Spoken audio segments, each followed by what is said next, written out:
Bismillahirrahmanirrahim. Assalamualaikum warahmatullahi wabarakatuh. Alhamdulillahirabbil alamin. Wassalatu wassalamu ala nabiyyina Muhammadin wa ala alihi wa ashabihi wa man tabi'ahum bi ihsanin ila yaumiddin. Amma ba'd. Jamaah salat subuh rahimani wa rahimakumullah. Insyaallah pada kesempatan pagi yang berbahagia kali ini kita akan melanjutkan kultum subuh kita yang membahas tentang seputar ketakwaan ya. Dan kita pada kali ini akan memasuki kiat yang terakhir bagaimana supaya kita bisa meraih ketakwaan. Sebelum itu kita murojaah dulu Pak Bu. Supaya meraih ketakwaan, yang pertama kita harus apa? Senantiasa atau senang belajar ilmu agama. Kemudian yang kedua apa? Mentadabburi Al-Quran dan hadis Nabi sallallahu alaihi wasallam. Yang ketiga apa? Berdoa kepada Allah Subhanahu wa taala. Yang keempat apa? Berteman dengan orang-orang yang bertakwa. Yang kelima apa? Menjauhi perbuatan dosa yang kecil maupun yang besar. Yang keenam, muraqabah. Muraqabah napa niku Bu? Selalu merasa diawasi oleh Allah Subhanahu wa taala. Dan ini yang terakhir mengenai kiat mencari atau mendapatkan ketakwaan. Apa itu yang terakhir? Ya. Kita harus tahu, kita harus waspada dengan perangkap setan. Yang terakhir apa? Kita harus tahu atau waspada dengan perangkap setan. Kenapa kita harus mengetahui perangkap setan, Pak Bu? Supaya kita jadi pengikutnya setan gitu? Atau bagaimana? Kita, Ribon, supaya tidak terjerumus. Kita sadar betul bahwasanya setan itu termasuk musuh yang nyata bagi kita. Kita juga sudah tahu bahwasanya setan itu memiliki dendam kesumat kepada anak keturunan Adam. Maka setan ini akan berusaha semaksimal mungkin menjerumuskan anak Adam ke dalam kesesatan. Bagaimana supaya kita tidak terjerumus dalam kesesatan yang diusahakan oleh setan? Caranya adalah dengan mengetahui perangkap-perangkap setan.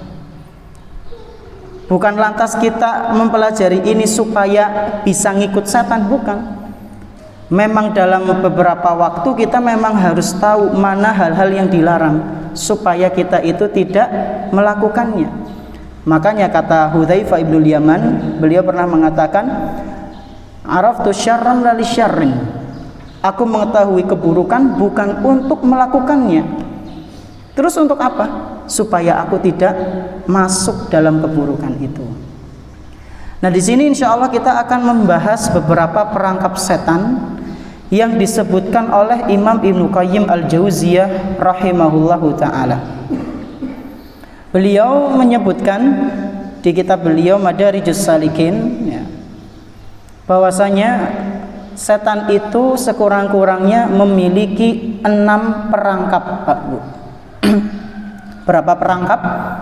Ada 6. Yang pertama, perangkap setan untuk menyesatkan Bani Adam, dia akan berusaha semaksimal mungkin mengajak manusia untuk melakukan kekufuran. Yang pertama apa? Berusaha mengajak manusia untuk terjerumus dalam kekufuran. Jadi setan itu akan mengajak manusia, ayolah berbuat syirik, ayolah nyembah patung, nyembah watu, nyembah matahari, nyembah bulan. Itu manusia digoda. Dan itulah godaan pertama, mengajak manusia untuk mempersekutukan Allah. Kalau cara yang pertama ini gagal, maka setan akan menggunakan cara yang kedua.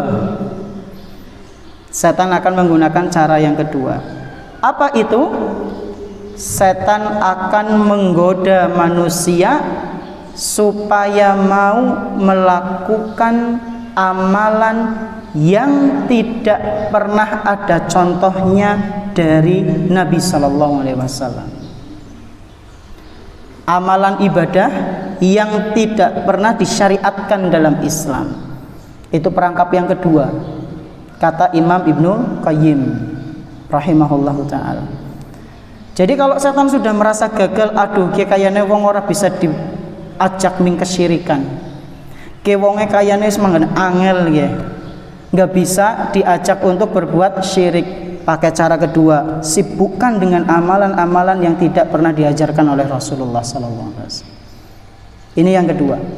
Kalau yang kedua masih gagal, maka setan akan berusaha dengan cara yang ketiga. Cara yang ketiga adalah setan akan berusaha menggoda manusia untuk melakukan perbuatan dosa besar. Kalau manusia itu selamat dari kesyirikan, maka digoda dengan amalan yang tidak diajarkan oleh Nabi Sallallahu Alaihi Wasallam. Jika amalan yang tidak diajarkan oleh Nabi pun masih selamat, ya, manusia nggak melakukan itu, maka akan digoda dengan yang ketiga. Napa niku Pak Bu? Dosa-dosa besar. Wah, kayaknya angel nggih. Taat banget kepada Allah, taat banget kepada Rasulullah, goda dengan jalur dosa besar. Dibisiki bahwasanya zina itu begitu nikmat, digoda judi itu mendatangkan keuntungan yang besar, padahal hasilnya yang gawe rungkat ya. Bukannya menang tapi malah kalah terus. Digoda minuman khamr itu sebagai penghangat tubuh, nikmat ya. Bisa terbang jere, seperti ini teman, bisa terbang. Digoda dengan dosa-dosa besar, digoda ditilep baik ya duit telilang kasih ngerti, dikorupsi pakai nota kosong atau menipu orang lain, digoda dengan godaan yang ketiga. Nah, kalau manusia selamat dengan godaan yang ketiga ini, maka setan melakukan atau memberikan godaan yang keempat, jurus yang keempat, yaitu dia akan menggoda manusia dengan dosa-dosa yang kecil. Nggak bisa berbuat syirik, nggak bisa melakukan amalan yang tidak dicontohkan, nggak bisa melakukan dosa besar, maka setan akan goda dengan dosa-dosa kecil. Manusia akan dibuat meremehkan dosa kecil, akhirnya mengumbar pandangan, ucapannya nggak bisa dijaga ya. Dosa-dosa kecil digoda, nih melakukan nggak apa-apa lah dosa kecil ini ya, dilakukan, pada akhirnya dia pun sibuk dengan dosa kecil. Nah, kalau misalnya yang keberapa ini, keempat, masih gagal, maka setan akan menggoda dengan godaan yang kelima, yaitu manusia akan disibukkan dengan hal-hal yang mubah. Apa contohnya hal-hal yang mubah? Mubah niku napa Pak Bu? Yang enggak dosa, enggak pahala. Apa contohnya? Tidur ya, bersubuh tidur ngasih zuhur ya, zuhur tangi sholat turu maning ya. penak temen mulak nah Ramadane cepet banget rasane. Turu bae. Tidur ya. Atau apa? Mancing. Ayo mancing nek nggo buka ya ora apa-apa. Halal. Dolanan manuk ya. Kang subuh ngasih zuhur. Kayak gue terus ya. Pokoknya hal-hal mubah itu sampai dia lupa baca Quran ya. Lupa sholat sunnahnya, lupa nyari nafkah ya. Wonten sing kados niku Pak Bu, bapak-bapak dolanan darah ngasih bojone ora digolongan nafkah, sing dinafkahi walah darane ya. Lho Ustaz berarti dolanan darah ora oleh, siapa sing ngomong ora oleh? Boleh ya. Yang penting jangan sampai berlebihan ya. Yang namanya manusia itu kan memang butuh dengan hiburan ya. Yang tapi kan hiburannya jangan sampai melebihi sesuatu yang harusnya kita tunaikan ya. Nah kalau dia kok hal-hal yang mubah itu nggak ditinggalkan, maka dengan jurus terakhir setan akan menggodanya. Berarti kan Masya Allah ini alim sekali ya.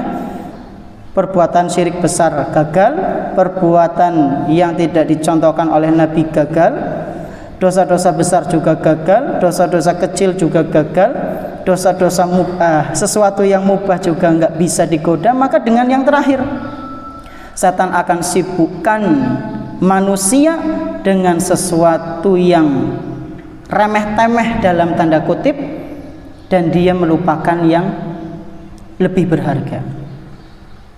Contohnya apa? Remeh-temeh dalam tanda kutip nggih. Contohnya rajin traweh, subuhane ora. Kewalik mboten? Kewalik. Traweh Masya Allah rajin banget, tapi subuhan ora. Loh kenapa ora subuhan? Lah traweh kan luwih akeh rakaate. Subhanallah. Panjenengan ora traweh ke ora apa-apa, tapi eman-eman daripada panjenengan meninggalkan subuhannya. Jadi dia digoda dengan amalan-amalan ibadah yang sunnah, tapi sampai meninggalkan yang wajib ya. Kerja terus nyari nafkah, Masya Allah zen, keren, tapi sholatnya ditinggalkan. Ini disibukkan oleh setan seperti itu. Dan ini levelnya sudah paling tinggi ini yang digoda oleh setan, paling susah.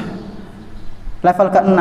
Jadi dia kayak kegoda dengan sesuatu yang ini baik, tapi ternyata menelantarkan yang lebih afdol, yang lebih wajib, yang lebih hak untuk ditunaikan. Nah jamaah rahimani wa rahimakumullah, dari 6 perangkap ini kira-kira kita terperangkap yang mana? Kabeh apa? Ya ora lan naudzubillah ya. Perangkap sing pundi kira-kira? Sing pundi? 6? Masya Allah. Apa iya gila. Berarti semen dan levelnya dhuwur banget kayak perangkap sing ke-6. Berarti bisa orang ngelakukan dosa-dosa kecil ya Pak. Dosa-dosa besar be wis ora. Coba kira-kira kita yang mana? Kita introspeksi, kita muhasabah, kemudian kita berusaha untuk memperbaiki diri. Nah jamaah rahimani wa rahimakumullah, inilah 6 perangkap setan, jebakan setan supaya bisa menyesatkan Bani Adam. Kita mengetahuinya supaya kita selamat ya, tidak terperangkap dalam perangkap-perangkapnya setan. Mungkin ini yang bisa kami sampaikan. Terima kasih atas perhatiannya, mohon maaf atas segala kekurangannya. Insya Allah di pertemuan ke depan kita akan membahas tentang sifat-sifat orang yang bertakwa. Biiznillahi ta'ala. Subhanakallahumma bihamdik asyhadu an la ilaha illa anta astaghfiruka wa atubu ilaik. Wassallallahu ala nabiyyina Muhammadin wa ala alihi wa sahbihi ajma'in. Wassalamualaikum warahmatullahi wabarakatuh.